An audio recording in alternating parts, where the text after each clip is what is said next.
scar? Is that recent? Beyond is a story of a young woman called Jodie Holmes, and Jodie is gifted. She has a link with an invisible entity. She calls him Aiden. She doesn't know why, it's just a name that came to her mind when she was a little kid. And this presence is always around her. They are tied together in a way, they cannot separate. And it's the story of this young woman with this power, and through 15 years of her life. So we'll see Jodie Holmes being this young little kid, then becoming a teenager, then becoming an adult, and we will see how she grows, how she learns, how she evolves, how she learns how to live with this thing that is not just a pet or a power, it's actually a character with its own personality. And Aiden can be very nice and protective, or it can become very jealous or very possessive or very even violent. Go for it, Aiden. First of all, we learned that people had interest for what we were doing, which was very interesting news. We also discovered that all this idea of telling a story through interactivity was something that was appealing for many people. You maybe saw the figures. I mean, in general, 25% of the people finish the game they start, but in the case of Heavy Rain, it was 75%.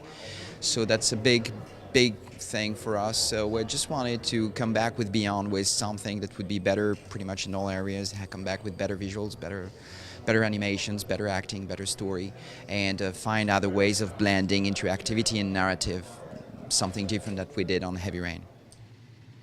Ma'am? Do you hear me? Do you understand me? Well, there are many big changes on Beyond compared on Heavy Rain regarding controls. I mean, the first one is that we came back for the human character, Jodie Holmes, to a more standard control system with a stick. But now you can control Jodie Holmes, the human character, but at the same time you can control the entity, and you can switch freely between one and the other pretty much at any point in the game.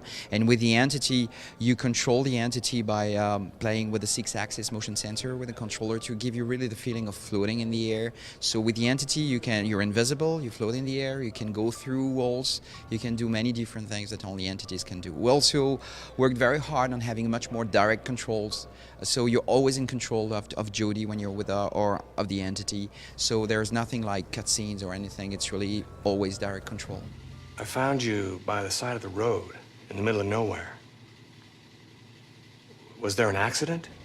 In the game, 95% of the time, you decide when you want to switch between one and the other, and there are a couple of moments where it's the script deciding for you. But it's like, for example, when the scene starts, we thought in the train, we thought that starting with the entity was more interesting as Jodie's sleeping. But we make this kind of choices. It's more about the narrative than about anything else. What about as far as him being able to possess other people? It seems like some you can, some you can't. Will the final game allow you to possess anybody, or is this the way it's going to be? No, certainly not. I mean, there are rules in everything, and if you know a little bit about the auras, we all have different auras of different colors, and these different auras show who you are, in what physical shape you are, in what mental state you are, and it changes the color of your aura. And we just thought that it would be interesting to see different people with different colors allowing you to do different things.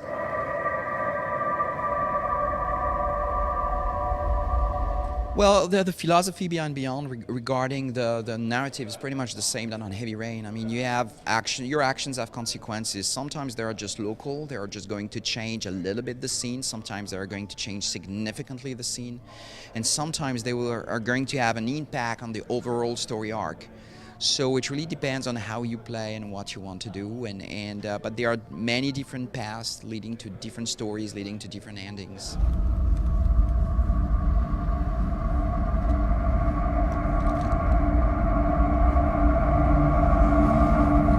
What's always difficult to explain with what we do is when we show one scene, it's just one scene, it's just one moment. It's not like you're going to get 20 levels of the same thing and she's on the run all the way. I mean, each scene is different. So it's just in this scene where she's on the run, it's a moment in her life, but of course it's not the full story.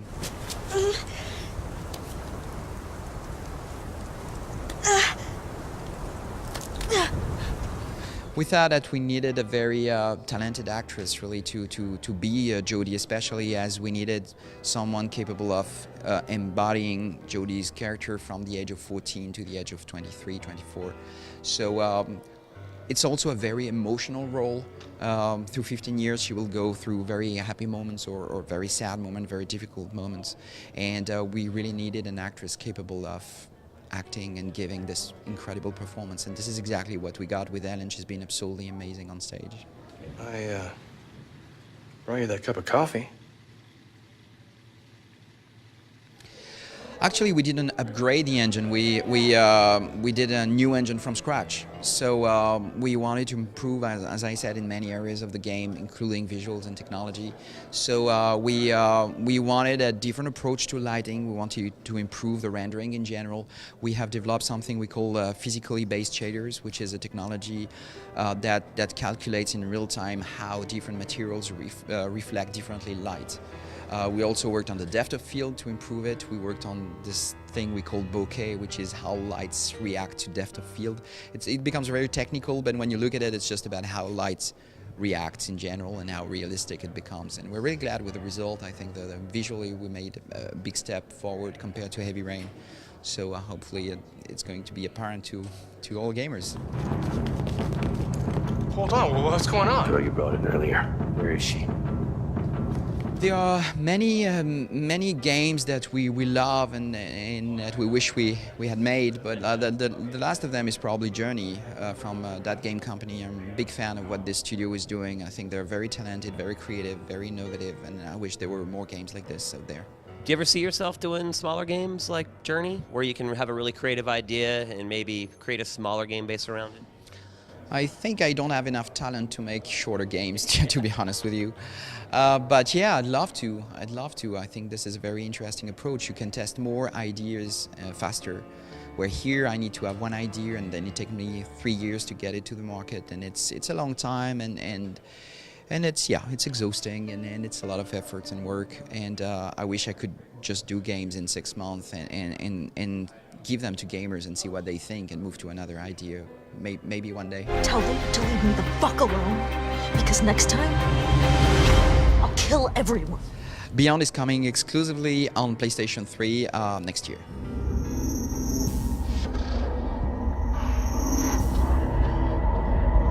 I know. They're coming.